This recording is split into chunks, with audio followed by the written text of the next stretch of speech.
Autoimmune disease is on the rise. You may even find yourself with many of the symptoms and no diagnosis. And often you have no idea where to even begin to find healing. But there's hope beyond medication or even thyroid removal. Oh my.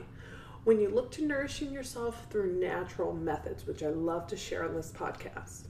But self-care is an essential step when it comes to managing autoimmune disease. It's certainly not an option anymore. So I am excited to share with you today my conversation with Marcie Evans, so you can learn more about her story of receiving 4 diagnoses. Yes, you heard that right. And how she has found healing in yoga, Pilates, nutrition, and other nourishing natural methods. But before we get started, I know how to stay sane and healthy is at the top of everyone's list right now. And I know that's exactly why you listen to this podcast. And for that, I'm truly grateful. But if you're going to go for the wine, I want to share with you my new favorite clean crafted wine that's 0 added sugar, 0 toxic chemicals, and best of all, I love a wine that I can enjoy at night and still get up for my morning yoga and breakfast with my daughter. These grapes are harvested from small, family-owned, multi-generational vineyards all over the world that practice organic and biodynamic farming. So you're also supporting sustainable farming practices and keeping an old, rich tradition alive, which you know I love to do. And I must tell you, the wine ships right to your doorstep. Hello, pandemic rescue in a bottle. If you're interested in trying these wines, DM me on Instagram or Facebook, and I'm happy to help you place an order and make recommendations. Or you can go right now to scoutandcellar.com/Alyssa Finnick to order right now. scoutandcellar.com/ALYSSAPFENNIG to order right now.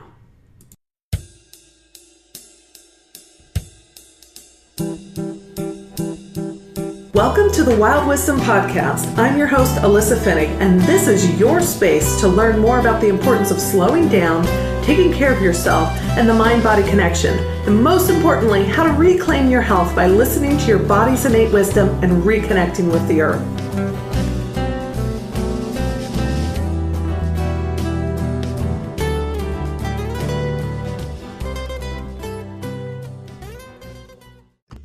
Welcome back to the Wild Wisdom Podcast. It's Alyssa. I have Marcie Evans with me today. Thanks for coming on the show, Marcie. Thank you, Alyssa. It's nice talking with you.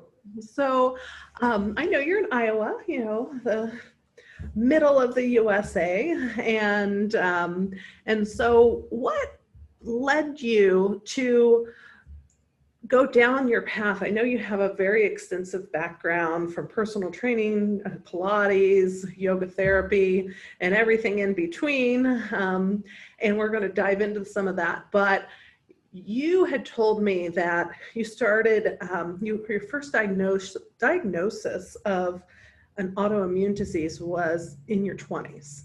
So, I assume that journey is what kind of led you here. I'd love to learn more about that, and so would our listeners. Absolutely, Alyssa. So in 1998, I was noticing that I was having a lot of odd scarring on my body, and I couldn't quite figure out where it was coming from or what it was. And it wouldn't go away. I mean, I tried creams and gels and lotions, and it just wouldn't disappear. So finally, I decided, this could be something kind of, bad. So I went to a dermatologist, and I was diagnosed with my first autoimmune disease. At the time, I didn't even recognize it as an autoimmune disease. Mm-hmm. And he didn't tell me that it was, but it's called lichen sclerosis, sometimes referred to as LS. And it just caused this massive scarring. Mm-hmm. And they sent me home with a cream that was, completely ineffective, and, sent me on my way. And I started at that time to really consider, why am I dealing with this? What's happening in my body that's causing this? Is it something that I'm personally doing, or, is it something that there's nothing I can do about it? So, that's kind of where I went in my head. Fast forward then a few years later, I started having some really major symptoms. And these symptoms were due to hyperthyroidism and Graves' disease. Mm-hmm. So I don't know if you're familiar with Graves', but basically Graves' is when your antibodies start to attack your thyroid. And Mm. your thyroid is a super important part of your body. It actually controls your metabolism and hormones and a lot of other things as well. So it's a really important organ, and you really can't live without that organ functioning properly in a good way. Of course. So to get that thing functioning is really important. And, you know, then after being diagnosed with Graves, I really struggled to find a doctor that understood what I was going through and what kind of options there were for, you know, for the Graves disease that I would accept. So that was a real challenge. And what if I can stop you for a moment, because, you know, a lot of people are listening to my podcast. They're seekers, so they're looking for answers, and that's why they like to hear stories of people who are just like themselves. What symptoms were you seeing that led you to go seek more help and to the diagnosis of Graves? Because I know I've had a couple other people I've interviewed just said that, and I know some people have had Graves, but really talking about, like, what are some of the things that are common? Absolutely. So Graves' disease has some symptoms that are very, very challenging to deal with, and then some that are just kind of, you might not even know they're there, right? So, so the ones that are the biggest symptoms would be feeling, you know, feeling very anxious, under a lot of stress that can't be explained. You know, it's not stress that's happening to you. It's like stress that's coming from the inside. Mm-hmm. It's very strange. You know, your heart rate goes up, your blood pressure goes up. You have heart palpitations Mm-hmm. oftentimes. It depends on the severity Mm-hmm. of the disease. Always very thirsty, like so thirsty you can hardly stand, you know, being that thirsty. Then your eyes sometimes start to bulge, and you also sometimes get retraction of the eyelids. And then that is a common symptom of Graves that people will notice from the outside. Also weight loss. At one point, I think I was down to about 85 pounds. And, you know, oftentimes people don't understand from the outside, you know, looking at you that you have some kind of a disease or something's actually affecting you. They look at you and say, oh, that person has an eating disorder. Yeah. Or, oh, that person, you know, and this was my experience with unfortunately, my mother-in-law. She kept saying to my husband, your wife has an eating disorder. No. You know, and he's like, I need to tell her, Marcie. I need to. I'm like, please tell her, because I can't handle this anymore. So those are the really serious symptoms of Graves' disease, and then there are some others that aren't quite as serious that, you know, will affect you. That you know, maybe I didn't notice them quite as much, like dry skin.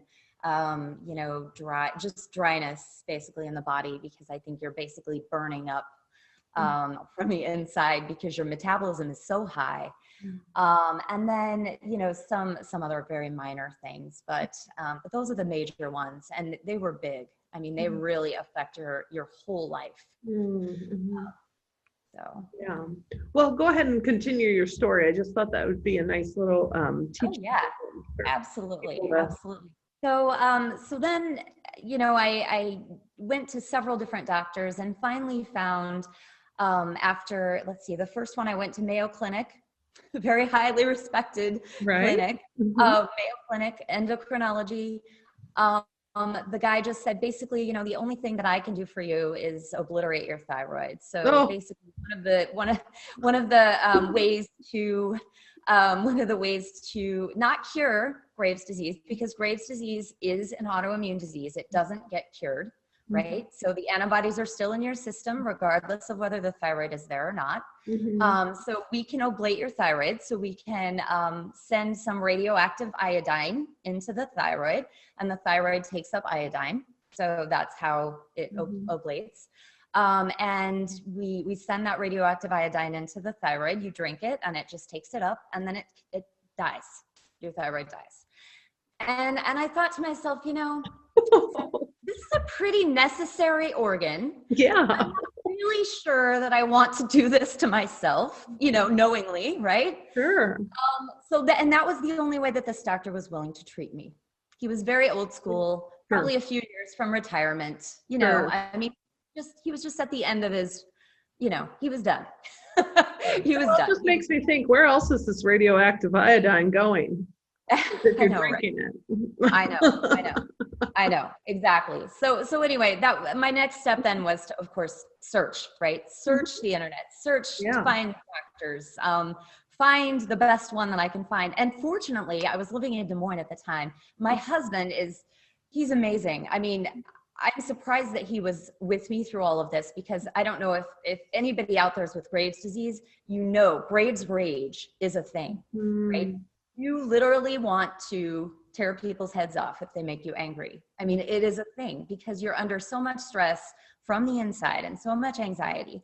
And anyway, so he stuck with me through all of this, and he called around.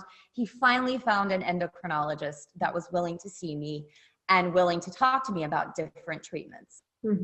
So I discussed it with her, and she told me, we have this medication. She said, it's not 100% effective. She said, it may cause remission, it may not cause remission.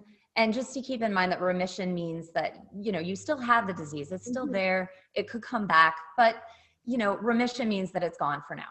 And so she said, we can try it. Let's just try it and see. So I did the drug. It's called methimazole. I did it for about a year.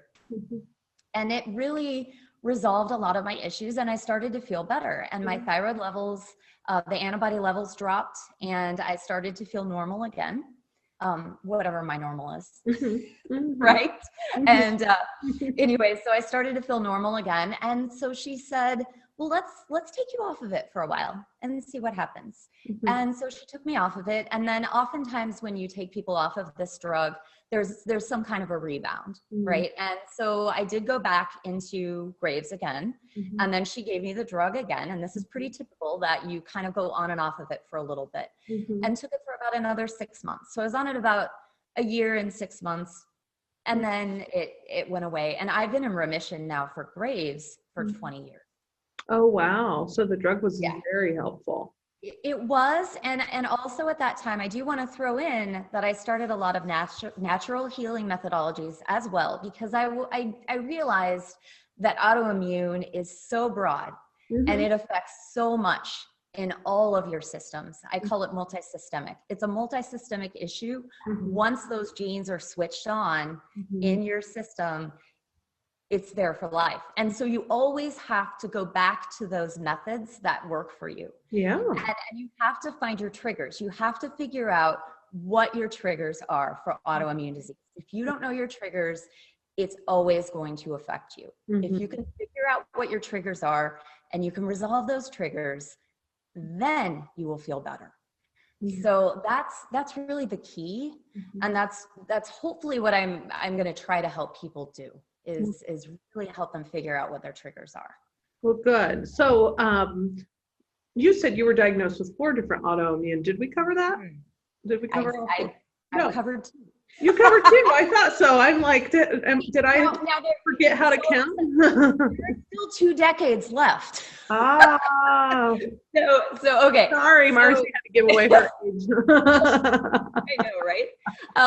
So then after the 20 years of Graves' remission, in my 30s, so this is about 10 years after I, completed the Graves and kind of knew that was at least gone temporarily, it probably wasn't coming back.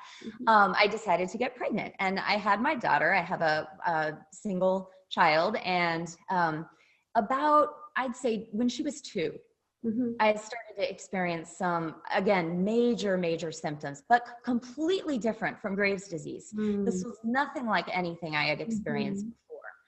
And these symptoms were, I had severe joint pain, so painful and swollen that I couldn't move my hands. I couldn't move my fingers. I couldn't wrap my hands around a steering wheel to drive a car. Oh, wow.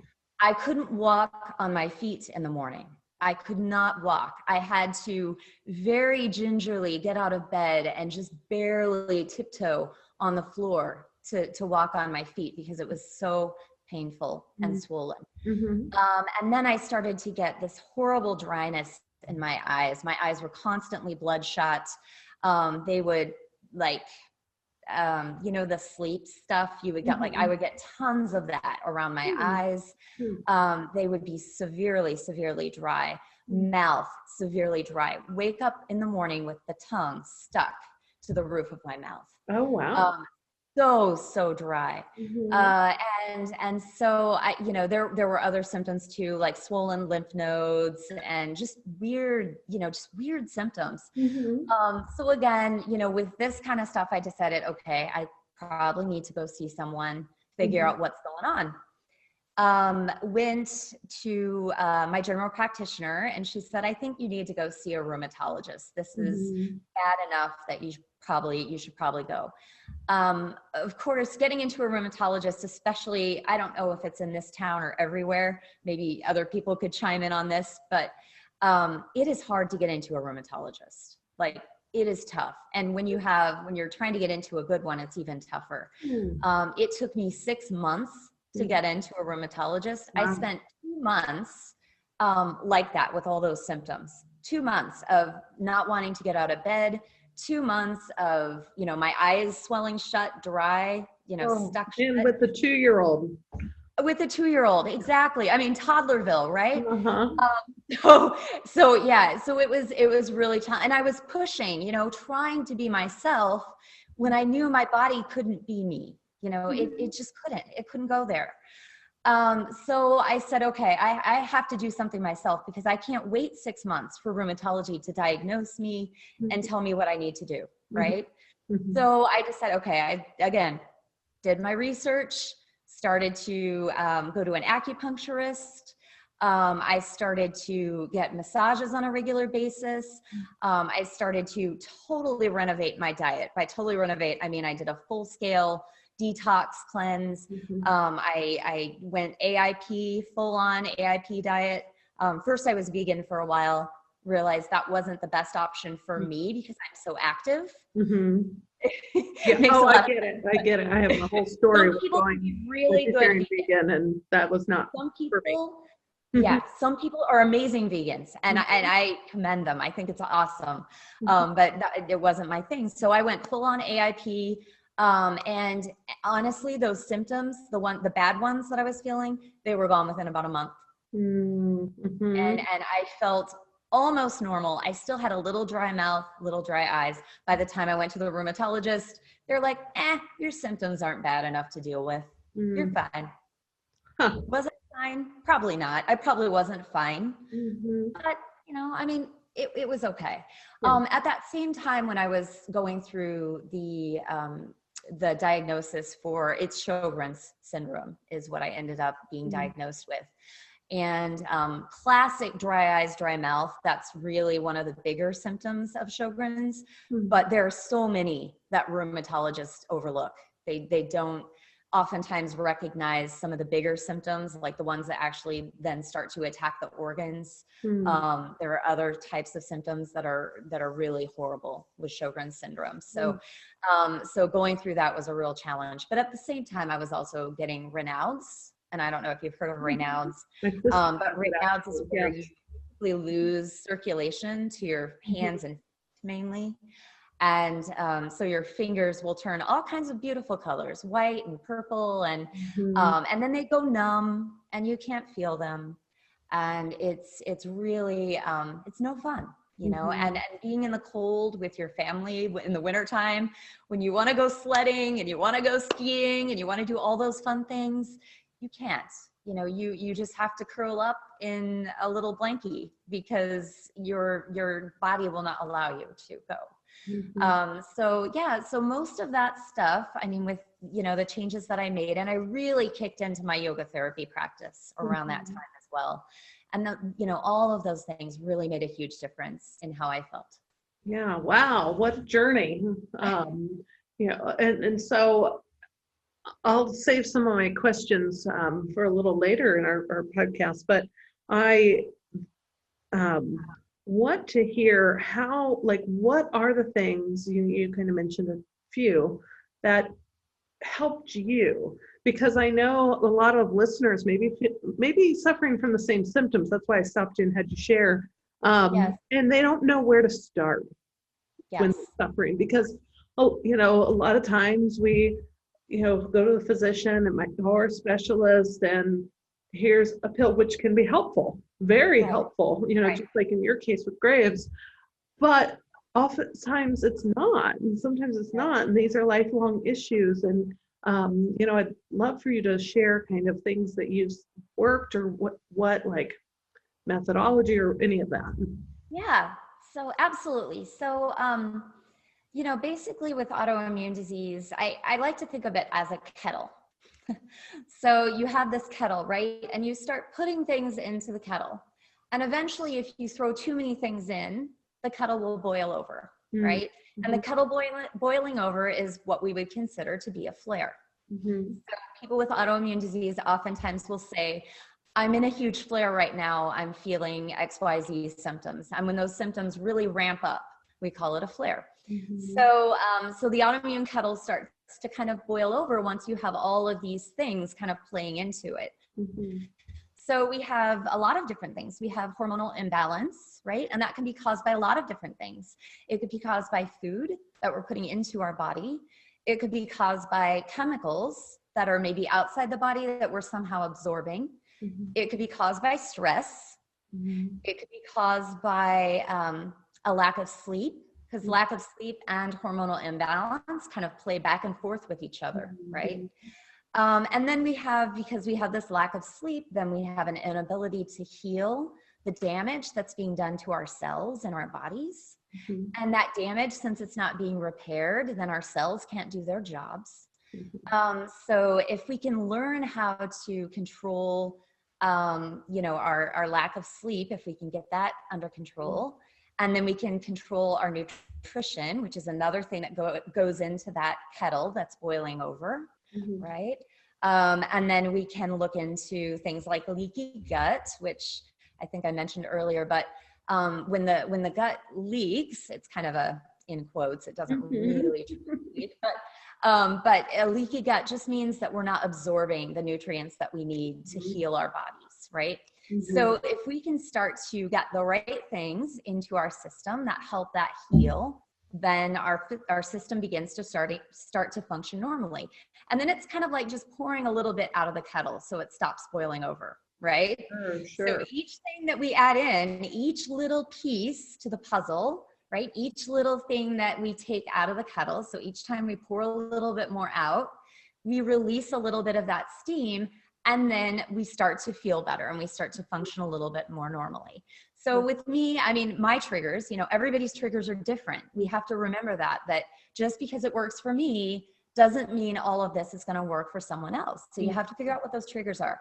But my triggers were definitely a lack of sleep. So that 2-year-old, right? Right. She was never a good sleeper. That girl did not sleep until she was 4. Oh gosh, I have friends who have children like that, and that's a struggle. It's the hardest thing. Others. It is.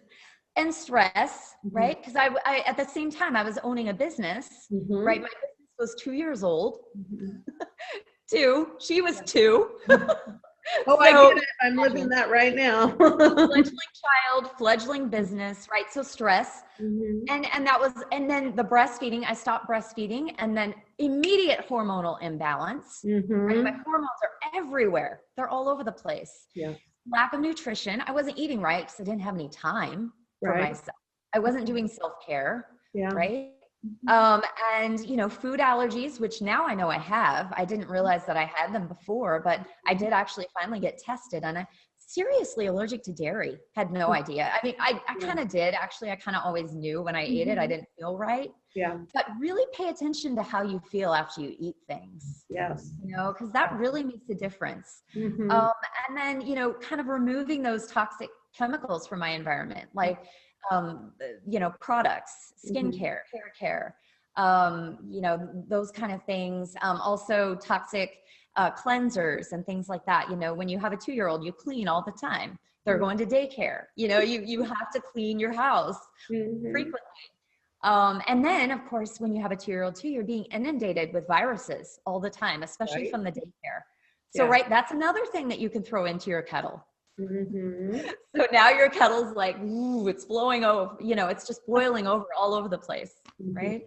Yeah. So those are some of the things that I found that were my triggers, but everyone's going to be a little bit different. Well, and I think that's important to realize, I mean, because those are common with, you know, autoimmune or just feeling bad and not understanding, you know, what it is, you know, even if you don't have a diagnosis, it's that making sure, what are we putting in our bodies, you know, that sort of thing. What are we surrounding? And and on our bodies. And, you know, that's a whole lifestyle change in itself. It really and luckily there's so many new brands out there that we can choose from. I'm so thankful for that. Even, you know, like you mentioned stopping breastfeeding, even, you know, for feeding our children, there are different options out there now, and I'm very thankful for that. But yeah, it does start with that lifestyle medicine, the changing things, because, and I'm of the, I think that if you don't feel good, it's harder to do the other things like yoga therapy, Pilates, those sort of stuff, which I know you're trained in, because if you don't feel right, you know, then one of my favorite books actually is by Dr. Aviva Romm, and The Adrenal Thyroid Revolution. And that would be applicable for, I think, most autoimmune. Well, that's just my opinion, but because she also talks about supplementation. And that's huge. And the dosage levels and that sort of stuff, because we live in a always on busy society. And as women, we are taught to be that way, and doing for everybody else and not always taking care of ourselves, you know, especially when you become a mother, because, you know, you have to take care of that child, and sometimes there's someone there to take care of you and sometimes not, you know, a lot of times people are just busy, and they're, you know, even if they have a significant other, they're working or they don't know how, you know, that sort of stuff. But and then that's the stress, you know, the stress. People don't realize in the Eastern medicine approach, stress is that number one cause of illness. And you know, so we can put all the supplements we want in the world into our bodies, but if we're not reducing the stress levels, and you know, I think that's challenging for people because you don't know how or where to start. Absolutely. You know, when you have so much to do, like, how could I, you know, even, where do I even start?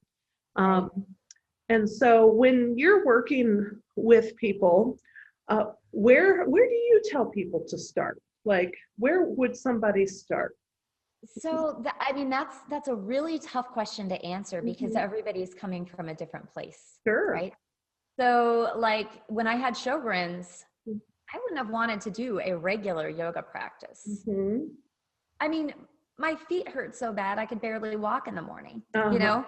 So and my hands were, you know, so swollen, I couldn't do anything with my hands. So weight training wouldn't have been effective. So you kind of have to think about what's going to fit you, right? Right now in this moment, because today might be better than tomorrow or vice versa, you know? And each day is a little bit different. So you kind of have to start with where you are today. So if you're feeling bad today, say today is one of those days where you're unable to walk or you're unable to get out of bed because you really feel that awful, then maybe you just need to focus on the first part of yoga, which is the pranayama, the deep breathing. And maybe you need to focus on the meditation, right? So maybe that's where you need to start. And then that will help you get your nervous system regulated, right? So we, you know, I don't want to go too far into polyvagal theory, but but it's really important that we regulate our nervous system. And the two parts of the nervous system need to be in balance. If they're not, then we're going to end up with illness. Mm-hmm. That's just the way it is. So that's why yoga works Mm-hmm. as a, supplemental healing method Mm-hmm. for autoimmune disease, Yeah. because that immune system is part of, I like to say they're directly connected, the immune system and the nervous system. Yes. And if your nervous system is dysregulated, your immune system is going to be dysregulated. Absolutely. So that's really important as well. All these other things are a huge part of it, because sometimes, if you can help yourself with one thing that's going into that kettle that's boiling over, Mm-hmm. then you can start to do something else. Like maybe once you change your diet, maybe that then alters the way you feel, and now you can stand on your feet again. Yeah. So, it decreases the inflammatory response, basically, is what we're trying to do with healing leaky gut and changing the stress levels, and all of that plays into inflammation. So basically, we're just putting inflammation into our kettle, and then taking it back out. Yeah. Yeah. Yeah. I think I like, because people, I ask you that just because, I like to ask questions. But I think it's important for people to realize, like, just start somewhere. And I know I've talked in many podcasts of the profound, like, I love yoga therapy, and it's not the end all be all. Like, there, just like you, I'm trained in other things. But there are such small things you can do that can make such a profound difference. And it doesn't have to be, because the typical, like, when people think of yoga, oh, I have to do an hour yoga class in the studio or at the gym, twice a week or whatever, to be doing my yoga. And it's like, no, you actually don't. You can do, like you mentioned, some breathing. You can lie in bed and do that before you get up. You can do urban Zen is one of my favorite things. I don't know if you've ever heard of that. It is, I actually, when I interviewed Marcie Miller on the podcast a long time ago, she talked about it, but I'm not trained in it, but I know I've been like a demo person, so I'm familiar with it. And it was developed with Rodney Yee and his wife and Donna Karen, and they take it into hospitals. So, and it's really just movement of the feet, breathing, and essential oils. And like, it can be so profound and help keep circulation going and that sort of stuff. So when, for example, joints are inflamed, hard to get out of bed, like, there are things that you can do. And even simple things like that can just make such a profound difference that you feel better enough to do more the next day. Yep, absolutely. And I think when people are really inflamed and they're not leading their normal lives, they also have this element of depression that kind of sets in, and it's interesting because, autoimmune disease does have a little bit of anxiety and a little bit of depression. So we get those things, and from time to time, especially when we're in a flare.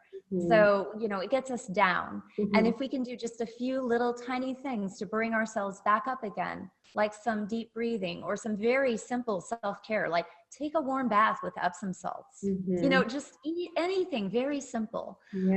Or like you said, the essential oils, anything like that can help boost our mood a little bit. And that actually does decrease pain. Which people don't realize sometimes. When we're in a better mood, and we've gotten out of that sympathetic nervous system response, that fight or flight, we'll feel less pain. So it's amazing how that works. Yeah, it is.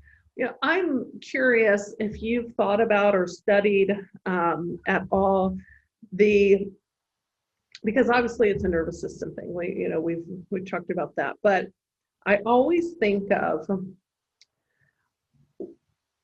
being diagnosed with autoimmune, or just kind of feeling like your body's, falling apart in some ways, what is happening here, and not understanding, like,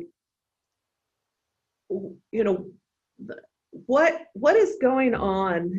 Is it And this is me kind of just thinking out loud, rather than, oh, there's scientific research that backs it up necessarily. But like, what is going on in the lives of the people who, receive diagnoses or have the symptoms, even if there's not a diagnosis yet?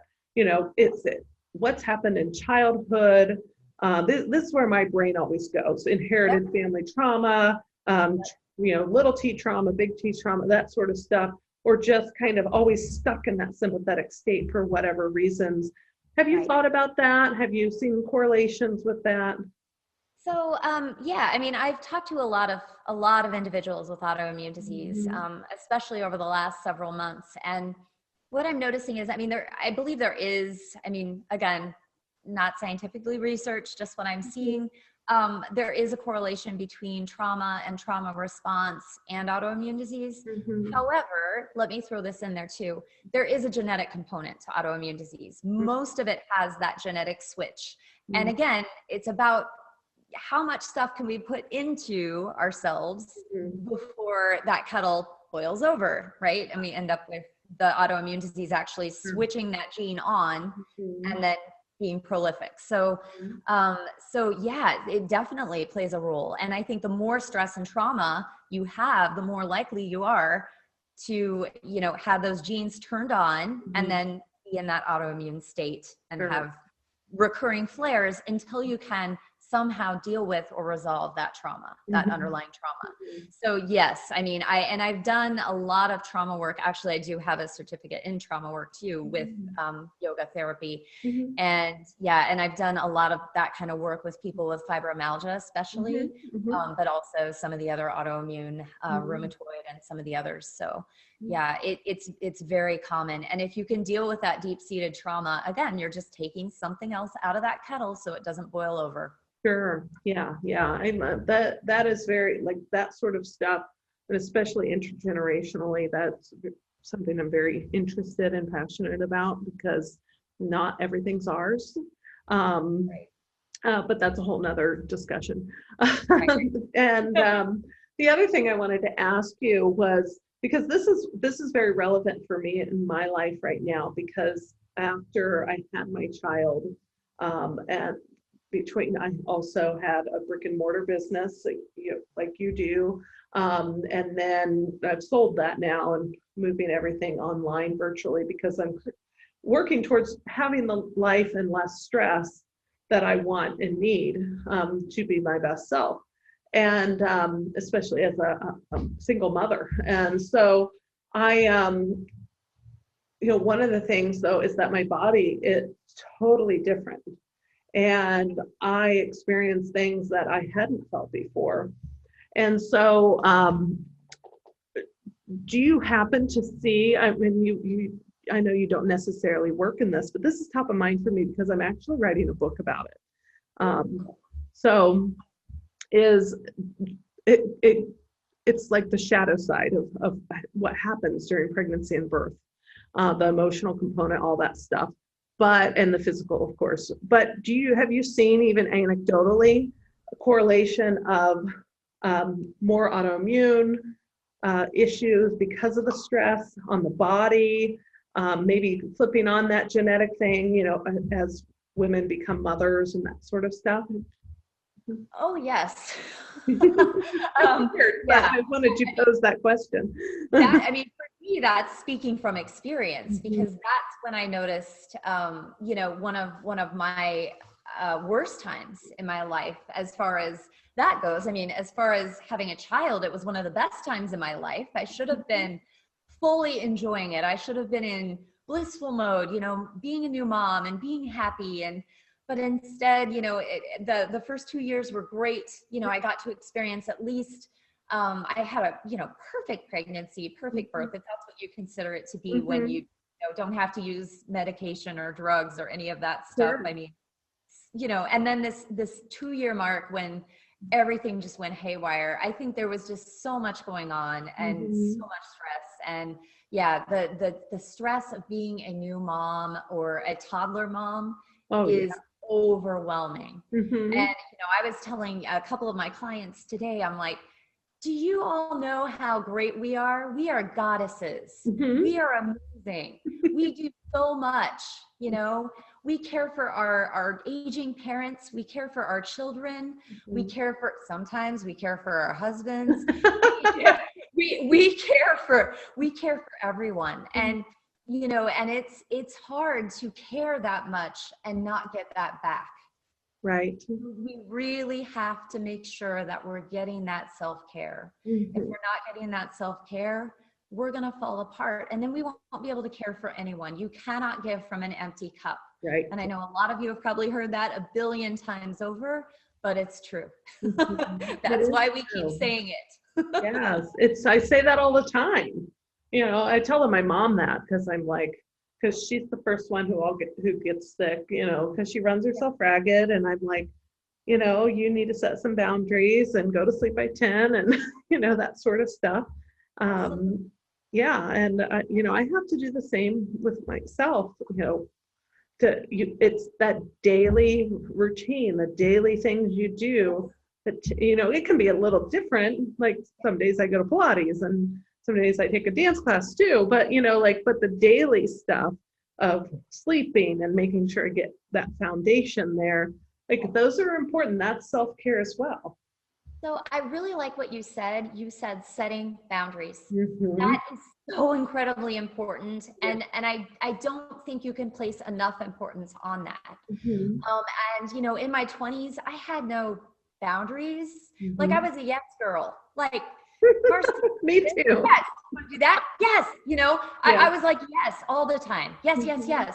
And I think I yesed too much, and I yesed myself to the point where that Graves gene switched itself on, and it said, you know, you need to rest now, and I'm going to make you do that. Yeah. Because if you don't, you're going to be sick. Yeah.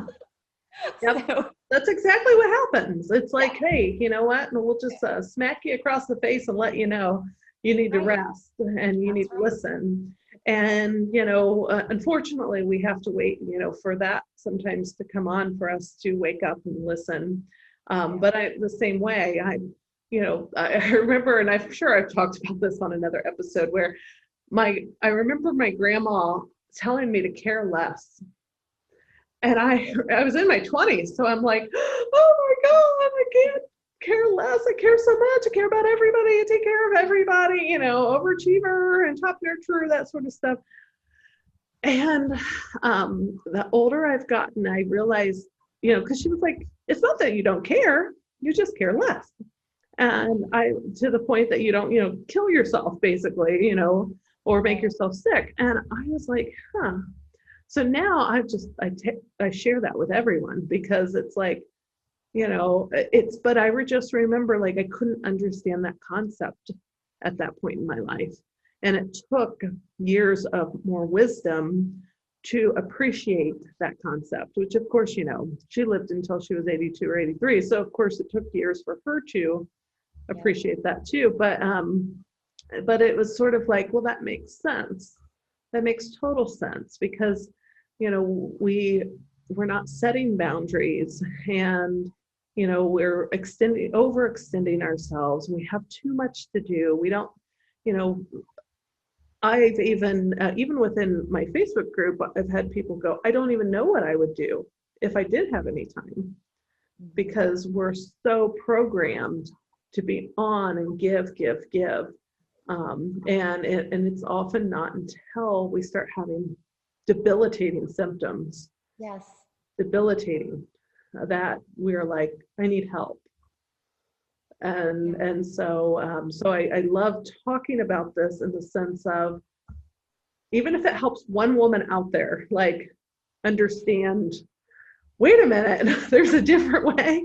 And it is, and, you know, it won't happen overnight. It's baby steps, but like, then maybe you can avoid the debilitating symptoms, or you at least know you don't have to obliterate your thyroid with some radioactive iodine. There are other ways. I could talk forever about the stories that women have told me, that here's the only way to deal with your prolapsed uterus. Here's the only way to deal with your thyroid. Here's the only way. And it's like, no. And that's why I started this podcast. I mean, it's like, no, there's other ways. Yeah, And that's why I like to share, because there are so many things that we can do. absolutely. So I know that you have a program that, and registration is open, isn't it? For Yes, your autoimmune course and support group that you've got going on now. yes. What is the best website for people to find you? Yes, so it's www.serenity, SERENITY, wellnesstherapy.com. And you can go there and you can look at, you can read my story, which is interesting. I touched on it here. And then you can check out some of the things we have to offer. We have all kinds of tip sheets for people if they're just interested in, say, you know, a single symptom and they want help with that symptom. They can print off they can download a tip sheet from our site. And we also have that course coming up as well. And that's going to be really fun because it's going to be us, you know, just chatting about new ways to deal with our symptoms and our issues, and hopefully we'll feel some healing going on in the process. So yeah, and you're going to talk like nutrition and other natural remedies, as well as yoga therapy and that sort of stuff, right? Okay. It's a 6-week course. So it's wonderful. Yeah. It'll be really, I'm excited about it. It's going to be fun. Well, great.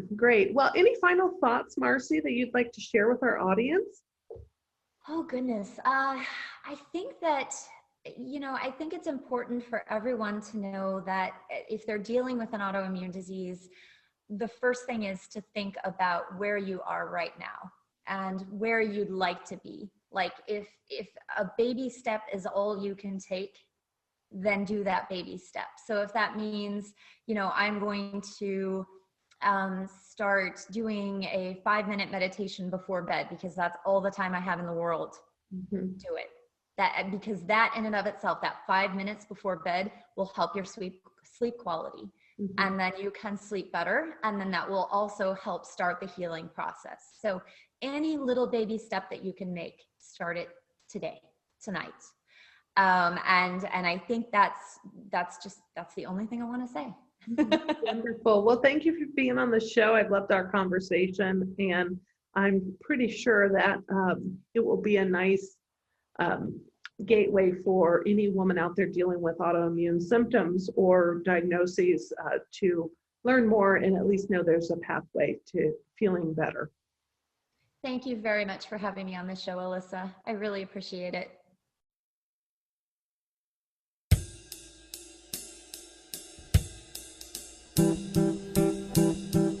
So, I want to hear from you. What did you think of today's topic?